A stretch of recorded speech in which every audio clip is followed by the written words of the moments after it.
Bueno, finalmente nos queda un tercer audio, que en este caso salimos justamente del discurso de los gobernantes, de la clase política en lo que respecta a los medios de comunicación, y consultamos a un colega para ver qué piensa al respecto, no solamente del hecho en sí, un poco sí, pero justamente de todo este debate que queremos plantear alrededor, usando como detonante lo que sucedió en Clarín hace un par de días, ¿no? El Ujú. lunes por la noche. Así que consultamos a Hernán Daisich, de Frecuencia Cero, productor, conductor, es locutor. A ustedes lo escuchan cada vez que empieza el programa también. Porque es Este, nuestro locutor, claro. exactamente. Le consultamos también en un audio un poco más extenso que los que escuchamos recién, pero le consultamos respecto de que nos dé una opinión, justamente como periodista, respecto a estos temas y a qué está sucediendo en estos momentos. Bueno, yo les pido que lo escuchen atentamente, este audio que nos mandó Hernán, porque hay muchas cosas que de ahí se pueden sacar para ver cómo es el tema este de los medios, cómo lo ve él y cómo es en realidad, ¿no? Escúchenlo atentamente. Por ahí es un poquitito largo, pero escúchenlo. Siempre hay una excusa para hacer un análisis sobre la situación del periodismo y sin dudas la bomba Molotov arrojada al diario Clarín es una excusa. Creo que es muy difícil hacer un análisis sobre el hecho en particular, pero me parece que sí constantemente estamos al borde de la violencia y no se me escapa que buena parte de la dirigencia del actual gobierno viene pregonando hace mucho tiempo que hay que disminuir las voces críticas, disminuirlas atacándolas, como se hace, y disminuirlas económicamente, es decir, restringiéndole el acceso a la pauta publicitaria. Todas las miradas apuntan a Clarín, pero uno sabe que Clarín tiene condiciones como para poder sostener una pelea. Ya demostró que ha tenido condiciones y me parece que la batalla que el kirchnerismo quiso dar contra el grupo Clarín consiguió superarla, el grupo Clarín, y el gobierno salió disminuido. Pero me quiero correr de Clarín. Me parece que hay problemas graves con la prensa en todo el país, que hay problemas con los periodistas, que hay toda una discusión si el periodista es el medio o si el periodista simplemente es la voz que difunde esas noticias. Y me parece que en el último tiempo queda cada vez más marcado que el periodista es el medio, que el medio con ese periodista termina transformando la comunicación en un gueto, que se comunica para los convencidos, que la sociedad no soporta una mirada crítica sobre lo que cree, que todos buscan su sesgo de confirmación en el medio al que ven. Es muy difícil sentarse en un medio a ver o a escuchar o a leer y ver en ese mismo medio las dos campanas que se suponen como la base de ese análisis periodístico. Después el análisis, pero al menos dos voces. En un sentido, vengo viendo un sector que directamente le rehúye a los temas. En la ciudad de Buenos Aires se ve mucho eso. Los funcionarios de la ciudad directamente rehuyen a cualquier debate, avanzan. Entonces quedan debates sin dar, con únicamente voces críticas sobre la gestión del gobierno, un sector de la población que de acuerdo al número de las últimas elecciones es mayoritario, que prácticamente bloquea cualquier discusión con esa oposición. Por lo tanto, no hay diálogo entre los sectores. Y el periodismo es responsable de eso, porque tendría que estar por encima de esos debates. Por eso digo que el periodista se hace un defensor de un medio porque desde ahí lo trabaja como una doctrina, la bajada es de doctrina. No hay mirada en el periodismo que le permita abrir una puerta de escape a esa tensión entre los sectores. No hay un proyecto por el cual convocar a una sociedad a analizar, sino simplemente posicionarse de un lado y del otro. Definitivamente que la violencia existe desde el primer momento en el que el kirchnerismo decidió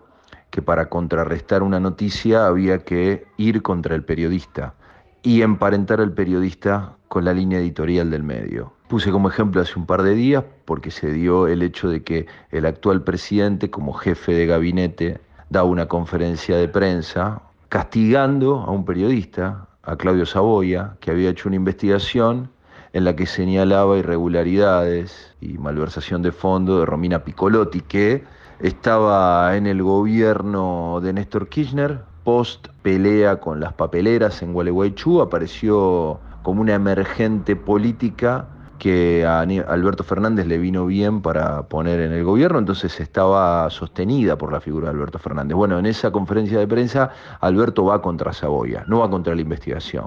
Intenta denigrar a Saboya. Pasaron 15 años, la justicia le dio la razón al periodista de esa investigación y condenó a Piccolotti. Hoy ese jefe de gabinete que iba contra Saboya es el presidente de la Nación. Y en todo su carrera política, Alberto Fernández fue señalado por el kirchnerismo cuando estaba en actividad como jefe de gabinete o cuando no, como opositor, tanto sea en su época cercana a Massa como en su época cercana a Randazzo, como alguien que manipulaba con vínculos estrechos con Clarín, ¿sí? Un operador político. Por eso celebraron muchos el nestorismo con la vuelta de Alberto Fernández y esas maniobras de vínculo con el poder de Clarín. De ahí la frase, luego del primer señalamiento de Cristina, en la que Alberto Fernández dice, y Héctor no me va a dejar mentir. Y luego su posición para con los medios sin fines de lucro, que implicó tragarse más de un sapo para todas las organizaciones sociales que durante muchísimo tiempo pelearon por la ley de medios y por la democracia en la comunicación. Se vuelven a tragar un sapo tras de otro pensando que se van a hacer las 12 y volverán a ser princesas. Sin embargo, es un sapo y otro sobre qué es la comunicación. Y la guerra existe y los periodistas se posicionan porque así como en algún momento se señalaba que ser periodista de Clarín, tener un entredicho con la empresa te llamaba a perder el trabajo y quedarte afuera de la actividad periodística de todos los medios que vinculaban al grupo Clarín, hoy pasa exactamente lo mismo con el grupo de Octubre y con el avance formidable en tiempo récord de Víctor Santamaría para transformarse en un pulpo del multimedio. Pasa lo mismo con Cristóbal López y su vínculo cada vez más grande con los medios de comunicación, y pasa lo mismo con el Grupo América, es innegable. Con lo cual, lo único que se conformó es una suerte de armada de medios en los que cada periodista, para sobrevivir, tiene que pararse en ese atril a defender la doctrina. Eso no implica abrir el juego para que la audiencia escuche y tenga una interacción, un análisis, un proyecto hacia dónde ir, una salida de escape a las tensiones. Al contrario, se forja más la violencia. Todo esto, vuelvo a insistir con el comienzo, ¿no? Uno se pone a pensarlo porque hay un hecho violento arrojando bombas Molotov a un diario, el principal diario del país, el principal grupo de medios del país, pero más allá de entrar en una defensa, me parece que reclama replantearnos nuestra actividad y efectivamente poner blanco sobre negro esta reconversión en donde el periodista es el que dispara esa información y esas informaciones terminan apareciendo en los medios porque benefician a los empresarios de cada uno de los sectores o en el caso de la televisión pública al gobierno de turno. Pero cada empresario decide estar a favor o no de ese gobierno de turno para generar beneficios económicos, como quedó claramente demostrado en el caso del Grupo América y sus vínculos a través de el empresario que le vende el cloro a AISA, casi en exclusividad, que en vínculo con Vila Manzano terminan comprando Edenor. O sea, los negocios se hacen a esa escala y en todo caso veremos en los próximos años qué vínculo va a haber con una empresa de medios que muchas veces se señalaba como respaldo de Sergio Massa, cuando ahora todo el circuito les va a permitir a ese grupo de medios tener financiación fresca a través de un servicio público que precisamente ajusta sus tarifas a partir de la decisión política. Ese circuito obviamente va a poner a muchos periodistas en la necesidad de salir a defender ese negocio y beneficiar a los políticos que terminen permitiendo el aumento o el pago de subsidios de esas tarifas, que es la contracara de la historia. No la paga la sociedad directo, sino que indirectamente a través de subsidios que se definen en un gobierno. Esa mirada sobre los medios de comunicación tiene como eje lo que pasa hoy con el periodismo. Y sin ningún lugar a dudas, la violencia termina teniendo hechos como los de Clarín, que en algunos periodistas está esa idea de vincular e igualar con cualquier otro hecho. Entonces una bomba molotov a Clarín se iguala con que el expresidente manotea el micrófono y tira al piso un micrófono de un periodista, cosa reprochable, pero que no se puede igualar con esto otro. Y así cantidad de hechos. La igualación de los hechos, no encontrar diferencia entre uno y el otro, nos tiene en esta situación. No encontrar diferencia entre la dirigencia política nos tiene en esta situación.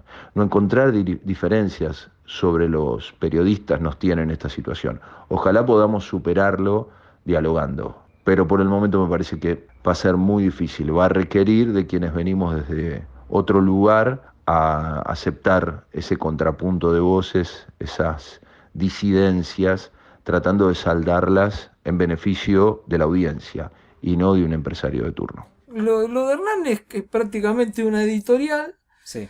que la hace mucho mejor que a veces cuando yo empiezo en las charlas, y en donde puede hilvanar durante estos 9 minutos y pico, puede hilvanar todo lo que son hoy los medios de comunicación, ¿no? Sí.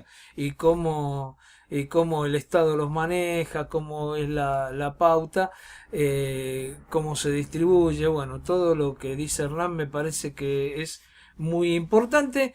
Y bueno, y él un poco dice salir de lo de la bomba Molotov, como nosotros decíamos también antes, para hacer un análisis más general de lo que está pasando con nuestros medios de comunicación. Exactamente.